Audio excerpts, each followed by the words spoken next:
வாழ்க அன்புடன் வளர்க நன்றி உணர்வுடன் மணிவண்ணன் பிரபஞ்ச சக்தி த லாஸ் ஆஃப் ஸ்பிரிட் வேர்ல்ட் ஆன்ம உலகின் விதிகள் என்ற புத்தகத்தினுடைய கருத்தாக்கத்தை நம்ம தொடர்ந்து பார்த்துட்டே இருக்கிறோம். இதில் பார்த்திங்க அப்படின்னா இப்போ பாகம் 2ல் கேள்வி பதில் அதுதான் போயிட்டுருக்குது. அதில் பார்த்திங்க அப்படின்னா பிஸ்பி ரத்து அவங்க அவங்களுடைய தாய் தந்தையர் மூலமாக கேட்கக்கூடிய அந்த கேள்விகளுக்கான பதில்களை கொடுத்துட்ருக்காங்க. இப்போ என்ன கேள்வினா, ஒருவருடைய ஆழ்மனம் திறந்திருக்கலை அப்படின்னா அந்த நபரால் எப்படி மாற முடியும் அப்படின்னு கேட்குறாங்க. இப்போ நீங்கள் ஆழ்மனம் தான் எல்லாமே அப்படின்னு சொல்கிறீங்க, அப்போ அந்த ஆழ்மனமே திறந்தில்லைன்னு வச்சுக்கோங்களேன், எப்படி அவர் மாற முடியும் அப்படின்னு கேட்குறாங்க. இதுக்கு அவங்க என்ன சொல்கிறாங்க பதில் அப்படின்னு பார்த்தீங்கன்னா, நம்ம சூரியதாஸுடைய கதை கேட்டிருக்கோம்ல, இதை பற்றி யாராவது இப்போ தான் இந்த வீடியோ முதல்ல பார்க்குறீங்க அப்படின்னா நீங்கள் இது சப்ஸ்கிரைப் பண்ணிக்கோங்க, பக்கத்தில் இருக்கிற பெல் ஐக்கானை கிளிக் பண்ணிக்கோங்க. அப்படியே நீங்கள் ப்ளேலிஸ்ட்டில் போனீங்க அப்படின்னா இந்த ஆன்ம உலகின் விதிகள்ங்கிற டாப்பிக்கில் பகுதியிலேருந்து கேட்க ஆரம்பிச்சிங்கன்னா இந்த தகவல்லாம் உங்களுக்கு புரியும். இந்த இடத்துலேருந்து கேட்டிங்க அப்படின்னா உங்களுக்கு புரியாமல் போகும். அதனால் முதல் பாகத்திலிருந்து கேளுங்க. அவங்க சொன்ன மாதிரி என்ன அப்படின்னு கேட்டிங்கன்னா, சூரியதாஸினுடைய கதையை இதுக்கு ஒரு எடுத்துக்காட்டாக நம்ம வச்சுக்கலாம். ஏன்னா அவருடைய தீய செயல்களை எல்லாம் அவருடைய ஆழ்மனம் செயல்களால் அவருடைய ஆழ்மனம் உறக்கத்துக்கு போயிடுச்சு. அப்போ அவருக்கு ஒரு அதிர்ச்சி வைத்தியம் தேவைப்பட்டுச்சு. அப்போ அதனால தான் கார் விபத்து மூலமாக அவருக்கு ஏற்படுத்தப்பட்ட அந்த விழிப்பூட்டுதலை ஏற்படுத்தினாங்க. அதேமாரி பல தொடர்ச்சியான நிகழ்வுகளுக்கு அது வழிவகுத்துது. அப்போ இறுதியில் அவரை ஒரு காட்டில் இருக்கக்கூடிய ஒரு குகைக்கு கொண்டு போய் அங்கே ஒரு மரணத்தை எதிர்கொள்ளக்கூடிய ஒரு சூழல் அவர் ஏற்படுத்தினப்போ தான் அவர் தன்னை புரிஞ்சுக்கிட்டார். அவர் வேதனை ஊட்டக்கூடிய அந்த அதிர்ச்சி அவருக்கு தேவைப்பட்டுச்சு. அப்போ தான் அவருடைய ஆழ்மனம் முற்றிலுமாக செயலிழந்தது அவரால் தெரிஞ்சுது. அப்போ அவருடைய ஆழ்மனம் லேசாக திறந்திருந்தனா கூட அதோடு பேசுவதற்கு அவருடைய ஆன்மா அந்த வாய்ப்பை பயன்படுத்தி கொள்ள வேண்டும். அப்போ தான் தான் செய்த தவறை ஒப்புக்கொள்ளணும். இது உடல் ரீதியாக காயப்படுறதை தவிர்க்கும் அப்படின்னு சொல்கிறாங்க. அப்போ தன்னை மாற்றிக்கிறதுக்கான உண்மையான விருப்பம் அவருக்கு இருக்கணும்.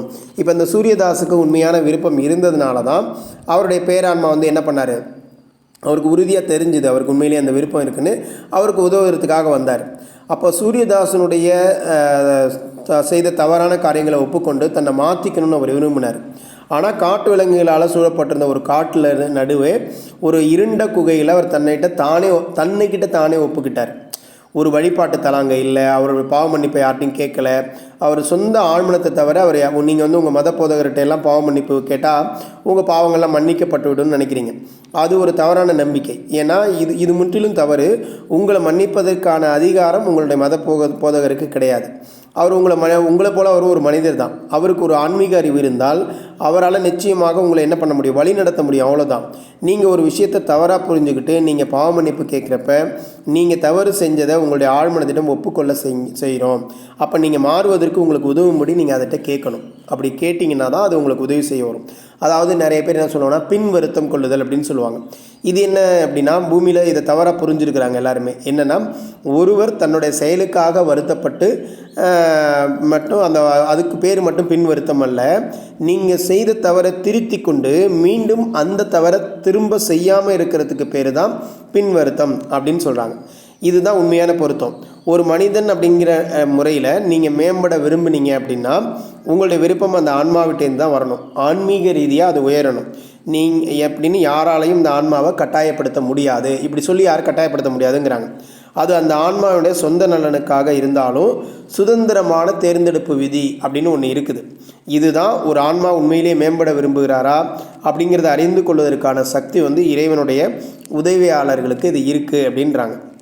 அதாவது மாற விரும்புகிற ஒரு ஆன்மா பலவீனங்களும் வலிமைகளும் எவை அப்படிங்கிறத ஆவி உலகத்தில் இருக்கக்கூடிய ஆன்மாக்களால் தீர்மானிக்க முடியும். மாற வேண்டும் என்ற உண்மையான விருப்பம் தான் ஆன்மீக முன்னேற்றத்திற்கு முக்கியமானது. அந்த உண்மையான விருப்பம் இருந்தால் மட்டும்தான் அந்த ஆன்மாவை ஒளியை நோக்கி அவருடைய ஆழ்மனதனால் வழி நடத்த முடியும் அப்படின்னு சொல்கிறாங்க. அப்படின்னா தான் அது வழி நடத்த முடியும்.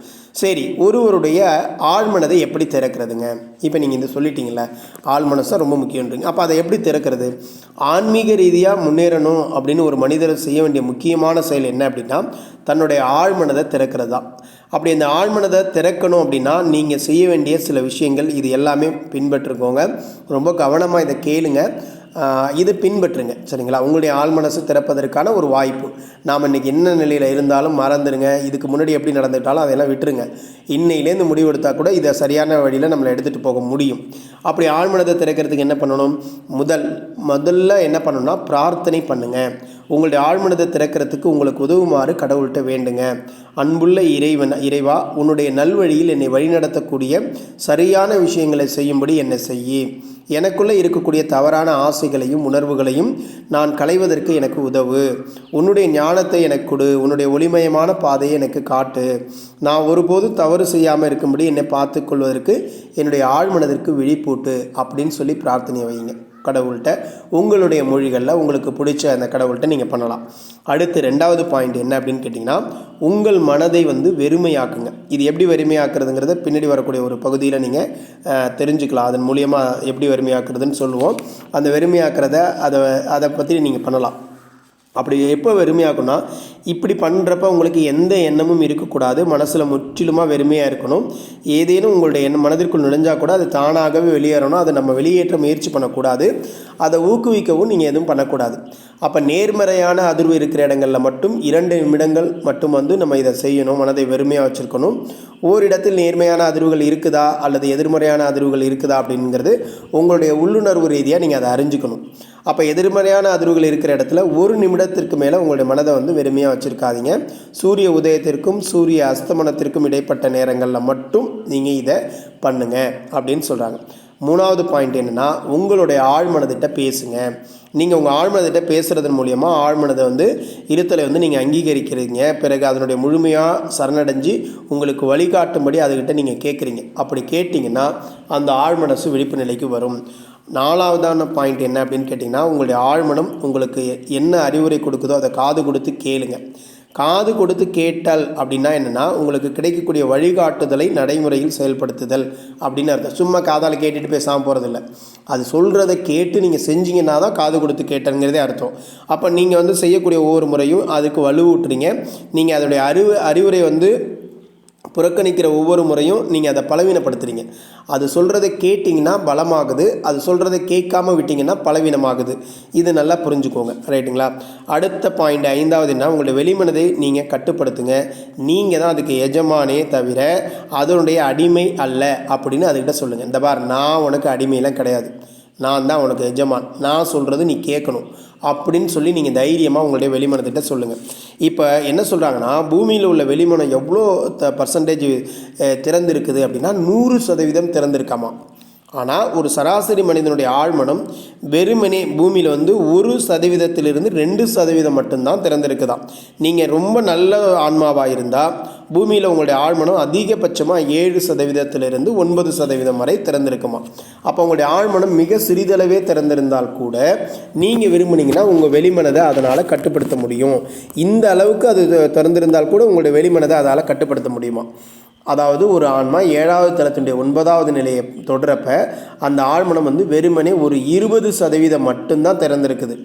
அடுத்த பிரபஞ்சத்தில் நீங்கள் தொடர்ந்து பக்குவம் அடைகிறீங்க. மொத்தம் 7 பிரபஞ்சம் இருக்குது. நம்ம ஒரு பிரபஞ்சம்தான் இவ்வளோ பெருசுன்னு பார்க்குறோம். 7 பிரபஞ்சம் இருக்குது. அப்போ அடுத்த பிரபஞ்சம், அதுக்கு அடுத்த பிரபஞ்சம் இப்படின்னு நம்ம போயிட்டே இருக்கும்போது 7வது பிரபஞ்சத்தினுடைய இறுதி நிலையில் தான் உங்களுடைய மனம் ஆழ்மனம் 100% திறக்குது. அப்போ தான் நீங்கள் கடவுளை முழுமையாக உங்களால் புரிஞ்சு கொள்ள முடியும் அப்படின்னு சொல்லி இவங்க அந்த பதிலில் சொல்லியிருக்காங்க. உங்களால் இந்த இதில் வாழ முடியும்னு சொல்லியிருக்காங்க. சரி, இப்போ நம்ம முன்னாடியே பார்த்தோம்ல எப்படிங்க அந்த வெளிமனதை நம்முடைய மனதை வெறுமையாக்குறது அப்படின்னு சொல்லி. அதுக்கான பதில் அது என்னென்ன பண்ணணும் அப்படின்னா, சூரிய உதயத்திற்கு பிறகும் சூரிய அஸ்தமனத்திற்கு முன்பும், அதாவது காலையில் சூரியன் உதிக்கிறதுக்கு உதித்ததற்கு பிறகும் மாலையில் சூரியன் மறைவதற்கு முன்பும் என்ன பண்ணணும் அப்படின்னா உங்கள் மனதை வெறுமையாக்க வேண்டும். ஏன் இது மாதிரி பண்ணணும் அப்படின்னு கேட்டிங்கன்னா, சூரிய அஸ்தமனத்திற்கு பிறகு பூமியோட அதிர்வுகள் மாறுது. அப்போ என்ன ஆகுதுன்னா எதிர்மறை அதிகமாக இருக்கும். நீங்களே பாருங்களேன், நிறைய பேருக்கு மாலை நேரமானாலே ஒரு மாதிரியாக இருக்கும். மனசு என்னமோ சங்கடமாக இருக்கும். எதுவுமே பெருசாக நல்லா பண்ணாத மாதிரி இருக்கும், நல்லா பண்ண முடியாத மாதிரி இருக்கும். ஸோ வாழ்க்கையில் நம்மளால் பெருசாக ஜெயிக்க முடியாதோ அப்படின்லாம் தோணும். என்ன காரணம்னா அது பூமியோட அதிர்வு மாறுறதுனால எதிர்மறையான ஆற்றல்கள் அங்கே அதிகமாகுது. அப்போ நீங்கள் அந்த நேரத்தில் வெறுமையாக வச்சுக்கக்கூடாது. அப்படி பண்ணினீங்கன்னா அது நீங்கள் உங்களுடைய மனசு அமைதியாக இருக்காது அப்படின்னு சொல்கிறாங்க. சரி, இப்போ வெறுமையாக்குறதுக்கு என்ன பண்ணணும்? உங்களை பாதுகாக்கும்படி உங்கள் ஆழ்மனதை திறக்க உங்களுக்கு உதவும்படியும் உங்கள் சொந்த வார்த்தைகளில் கடவுள்கிட்ட கேட்கணும். முதல் பாயிண்ட் என்னென்னா, உங்களை பாதுகாக்கிறது உங்கள் ஆழ்மனதை திறக்கிறதுக்கு உதவும்படி உங்களுடைய கடவுள்கள்கிட்ட ஒரு உண்மையாக கேட்கணும் உங்கள் வார்த்தைகளில். ரெண்டாவது, சுருக்கமாகவும் உண்மையாகவும் அந்த பிரார்த்தனை இருக்கணும். ரொம்ப நீளமாலாம் இருக்கக்கூடாது, ரொம்ப சுருக்கமாகவும் அது நேரத்தில் அது உண்மையாகவும் இருக்கணும். அப்புறம் மூணாவதாக, உங்களுடைய மனதை வெறுமையாக்குங்கள். மனதை வெறுமையாக்குறதுக்கு நீங்கள் என்ன செய்யணும் அப்படின்னா, தொலைதூர சத்தங்களை கேட்குறது. அதாவது இந்த ஹாலில் உட்காந்துட்டு ரொம்ப தூரத்தில் என்ன சத்தம் கேட்குது அப்படின்னு கவனம் செலுத்தினீங்க அப்படின்னா உங்களுடைய மனம் வெறுமையாகும். அப்போ சில எண்ணங்கள்லாம் வரும், அதை கண்டுக்காதீங்க. அது பாட்டுக்கு வந்துட்டு அது பாட்டுக்கு போயிட்டே இருக்கும். அப்படி போணுச்சு அப்படின்னா வலுக்கட்டாயமாக அதை எதுவும் முயற்சி பண்ணாதீங்க வெளியேற்றுறதுக்கெல்லாம், அது தானாகவே போயிடும். அப்புறம் நேர்மறையான அதிர்வுகள் இருக்கக்கூடிய இடத்துல சுமார் 2 நிமிடம் வரை நீங்கள் உங்கள் மனசை வெறுமையாக வச்சுருங்க. அதுவே எதிர்மறையான அதிர்வுகள் இருக்கக்கூடிய இடத்துல உங்களுடைய 1 நிமிடத்திற்கு மேலே உங்கள் மனதை வெறுமையாக்க வச்சுக்காதீங்க. உங்களுடைய சொந்த பாதுகாப்பிற்காக நீங்கள் இதை கண்டிப்பாக கடைபிடிச்சு தான் ஆகணும். உடனே கடவுளுக்கு நன்றி கூறுங்க. என்ஜாய் பண்ணி கடவுளுக்கு நன்றி கூறுங்க. சுருக்கமான உண்மையான பிரார்த்தனையோடு நிறைவு செய்யுங்க அதை அப்படின்னு சொல்கிறாங்க.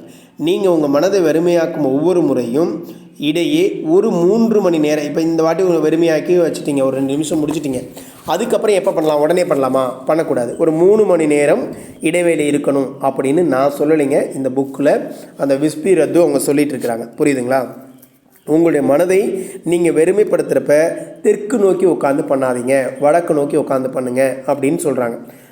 அதுமாரி உங்கள் மனதை உங்களை சூழ்ந்திருக்கின்ற உங்கள் மனதை வெறுமைப்படுத்தாதீங்க. அதாவது மக்கள் சூழ்ந்திருக்கிறப்ப, நிறைய மக்கள் ஒரு கூட்டமாக இருக்கிற இடத்துல எல்லாம் உங்கள் மனசை வெறுமைப்படுத்தாதீங்க. ஏன்னா உங்களுக்கே தெரியாமல் எதிர்மறையான அதிர்வுகள் உங்களுக்குள்ளே புகுந்துடும் அப்படின்னு சொல்கிறாங்க. அதுமாரி நீங்கள் இந்த மாதிரி பயிற்சி செய்கிறப்ப இயற்கையான ஒரு மெழுகுவர்த்தியோ அல்லது அகல் விளக்கோ அந்த ஒளியை வைத்துக்கிட்டு பண்ணுங்கள். அப்படி பண்ணுறதுனால அந்த ஒளி உங்களை பாதுகாக்கும், எதிர்மறையான நிகழ்வுகளிலிருந்து உங்களை பாதுகாக்கும் அப்படின்னு சொல்கிறாங்க. அப்போ சரியான தேர்ந்தெடுப்பை மேற்கொள்வதற்கான வழிகாட்டுதலை நீங்கள் இதில் பெறுவீங்க இதன் மூலியமாக. அதேமாரி சரியான செயல்களை, உங்களுடைய எண்ணங்களை நேர்மறையான ஆன்மீக நடவடிக்கைகளை தேவையான வலிமையும் நீங்கள் பெறுவீங்க அப்படின்னு சொல்கிறாங்க. அப்போ ஆழ்மனதிற்கும் வெளிமனதிற்கு இடையான வேறுபாடுகளை இப்போ இங்கே பட்டியலிட்டிருக்காங்க. அதை ரெண்டையும் பார்த்தீங்க அப்படின்னா உங்களுக்கு எந்த மனத்திற்கு நம்ம குரல் சாய்க்கணும்னு தெரியும். இப்போ ஆழ்மனத்தை பற்றி சொல்லியிருக்காங்க. இது மனசாட்சி அப்படின்னும் உயர் மனம் அப்படின்னும் அழைக்கப்படுது. அதுவே வெளிமனத்தை என்ன சொல்கிறாங்கன்னா ஸ்தூல மனம் அப்படின்னு அழைக்கிறாங்க. ஆழ்மனத்தை பார்த்திங்கன்னா ஆழ்மனம் ஆன்மீகம் சார்ந்தது, அது உடல் சார்ந்தது வெளிமனம். ஆழ்மனம் உள்ளார்ந்த மனசாட்சிக்கு உட்பட்ட மனங்க. இது புறவயமான மேலோட்டமான மனசாக இருக்கிறது. ஆழ்மனத்தை பார்த்திங்கன்னா அளப்பரிய புரிதலை வச்சுருக்கோம். இது மட்டுப்படுத்தப்பட்ட புரிதல் தான் வெளிமனத்திட்ட இருக்கும். அடுத்ததாக பார்த்திங்கன்னா நிரந்தரமானது ஆழ்மனம் அப்படிங்கிறது. வெளிமனம் தற்காலிகமானது. அதுமாரி ஆழ்மனம் பார்த்திங்கன்னா உண்மையும் உறுதியும் வச்சுருக்கோம். ஆனால் வெளிமனத்திட்ட உண்மையற்றதாகவும் உறுதியற்றதாகவும் இருக்கும். அதேமாரி ஆழ்மனம் பார்த்திங்கன்னா தன்னலமற்றது. அது அந்த நேரத்துக்கு யாருக்கு என்ன செய்யணுமோ அதை செய்யும், சரியானதை செய்யணும்னு நினைக்கும். இது எப்பயுமே தன்னலமாக இருக்கும். வெளிமனம் எப்பயுமே அமைதியாக இருக்கும். ஆழ்மனம் பதட்டமாகவும் நிலையற்றதாகவும் எப்பயுமே இருக்கும். வெளிமனம் கடவுளுடைய இருத்தலுக்கு ஆதாரத்தை தேடுவதில்லை. அது கடவுள் இருக்குதா இல்லையாங்கிறதுக்கெலாம் ஆதாரம்லாம் தேடாது. கடவுள் இருக்குது அப்படின்னு சொல்லி வலிமையாக நம்பும். ஆனால் இந்த வெளிமனம் அதுக்கு ஆதாரம்லாம் அது கொடுக்கணும். அப்போ தான் கடவுளை குறித்து நம்பிக்கையே வரும், இல்லைன்னா சந்தேகத்திலே தான் இருக்கும். அடுத்து சரியான நடவடிக்கை எடுத்துகிற வரையும் தொடர்ந்து தாக்கு பிடிக்கும் ஆழ்மனம். ஆனால் முயற்சியை கைவிட்டு விடும். அதுலேருந்து விடுபடுறதுக்காகவும் சுலபமான வழியை தேடும். தவறான எண்ணங்களுக்கும் நடவடிக்கைகளுக்கும் நியாயம் கற்பிக்கும். அதுவே ஆழ்மனம் பார்த்திங்கன்னா ஆவி உலகத்தோடு இணைக்கப்பட்டிருக்குதுங்க. வெளிமனம் பூமியோடு இணைக்கப்பட்டிருக்கு. ஆழ்மனம் உள்ளார்ந்த வலிமையை கொண்டிருக்குது. உங்களை வெளிமனம் பலவீனப்படுத்துகிறது. ஆழ்மனம் பார்த்திங்கன்னா சபலத்திலேருந்து விடுபட வழிவகுக்கும். வெளிமனம் சபலத்துக்கு உட்படுத்தும். ஆழ்மனம் உணர்ந்தும் பௌதீக உலகை சார்ந்திருக்கிறது கிடையாது. இது முழுசுமாக பௌதீக உலகை தான் சார்ந்திருக்கு. அப்போ இந்த வெளிமனம் ஆழ்மனம் பற்றிய இந்த தகவல்கள் கண்டிப்பாக உங்களுக்கு ஒரு புரிதலை ஏற்படுத்தும்னு நான் நினைக்கிறேன். அப்போ ஆழ்மனதை இயக்கக்கூடிய பணிகளை சகோதர சகோதரிகள் சிறப்பாக செஞ்சு நம்மளுடைய வாழ்க்கையில் எல்லோரும் ஆழ்மனதை செயல்படுத்தக்கூடிய நபர்களாக மாறுவோம். வாழ்க்கையை இனிமேல் ஒரு அற்புதமான வாழ்க்கையாக வாழ எல்லாருமே ஒரு உறுதி எடுப்போம். உங்களுக்கு இது குறித்த எந்த சந்தேகங்கள் வந்தாலும் உங்களுடைய கேள்விகளை இந்த கமெண்டில் பதிவு பண்ணுங்கள். உங்களுக்காக நான் அதற்கான பதில்களை என்னால் முடிந்த வரையில் கடவுளுடைய அருளால் நிச்சயமாக உங்களுக்கு கொடுக்க நான் தயாராக இருக்கின்றேன். நன்றி. உங்கள் மணிவண்ணன், பிரபஞ்ச சக்தி. தொடர்ந்து இணைந்திருங்கள் நம்மோடு.